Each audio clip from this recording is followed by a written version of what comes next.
Hi everyone, welcome back.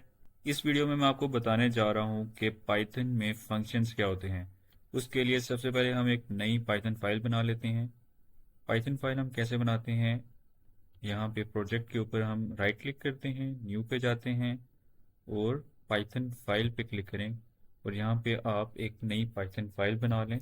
Qt14.py के नाम से मैं पाइथन फाइल बना रहा हूँ क्योंकि मेरा ये ट्यूटोरियल नंबर 14 है, तो इसलिए मैंने उस हिसाब से इसका शॉर्ट फॉर्म में नाम रखा है।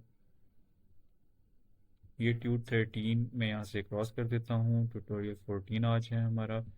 यहाँ पे मैं दो वेरिएबल्स ले लेता हूँ, a इज इक्वल टू 7 ले लेता हूँ और b इज इक्वल टू 4 ले लेता हूँ।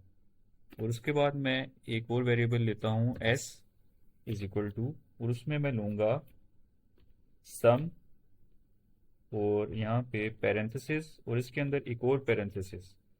तो दो पैरेंथेसिस लगाई, इसमें मैं लिखूंगा ए कोमा बी। अब इसको मैं रन करता हूँ। इसको रन करूंगा तो मेरे पास कुछ भी नहीं आया, लेकिन मेरे पास एरर भी नहीं आया और मेरे पास कुछ भी नहीं आया। इसकी वजह क्या थी? क्योंकि मैंने कुछ भी प्रिंट नहीं करवाया था। तो मैं यहाँ पे प्रिंट करवाऊंगा एस को, और अब मैं दोबारा से इसको रन करूंगा तो ये देखें मेरे पास क्या आ गया है। मेरे पास 11 आया है। 11 कैसे आया? कि हमने ए और बी का सम करवा लिया। सम 7 और 4 का क्या हुआ? 11। तो सम ए बी। तो ये क्या है हमारे पास? ये है हमारे पास बिल्ट इन फंक्शन। यहाँ पे मैं लिख देता हूँ बिल्ट इन।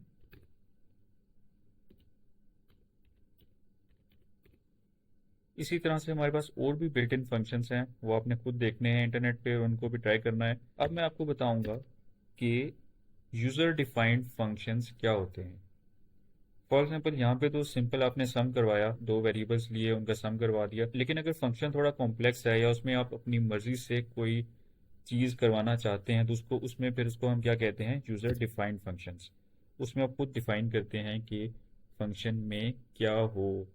उसके लिए हम यहाँ पे लेंगे DEF और फंक्शन का कोई भी आप नाम रख लें, कुछ भी रख सकते हैं।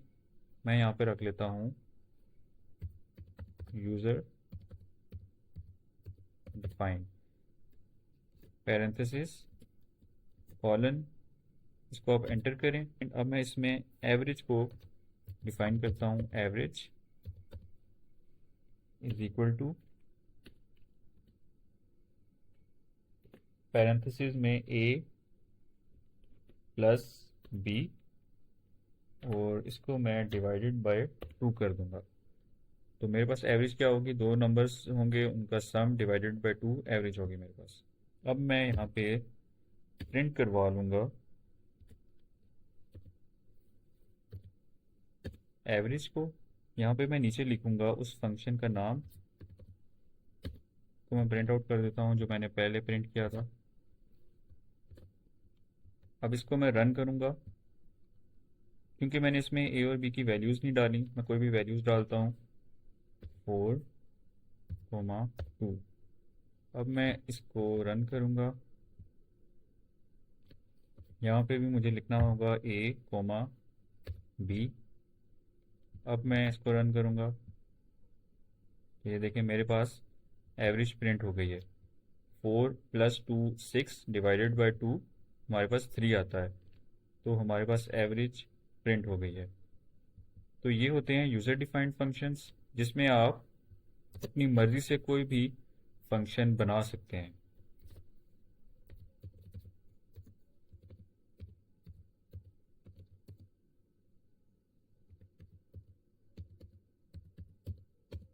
User defined functions. इसके साथ आप यहाँ पे कुछ भी लिख सकते हैं। फॉर एग्जांपल मैं यहाँ प्रिंट स्टेटमेंट लिख देता हूँ कोई।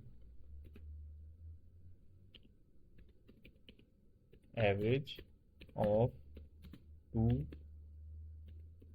नंबर्स इज,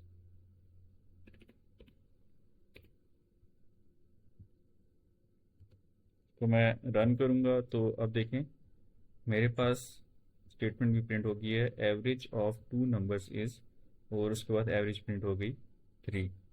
तो यूज़र डिफाइंड फंक्शंस में आप कोई भी फंक्शन सेट कर सकते हैं, साथ में प्रिंट स्टेटमेंट्स भी सेट कर सकते हैं। इससे ये फ़ायदा होता है कि एक फंक्शन आपने एक दफ़ा बना लिया, उसको आप सिर्फ इस तरह से डिफ़ाइन करके प्रोग्राम में किसी भी जगह कहीं भी दोबारा से भी यूज़ कर सकते हैं।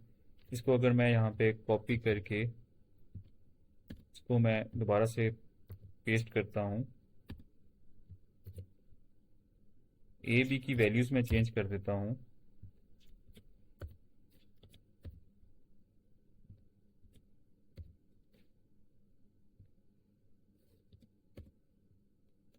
अब मैं इसे रन करूँगा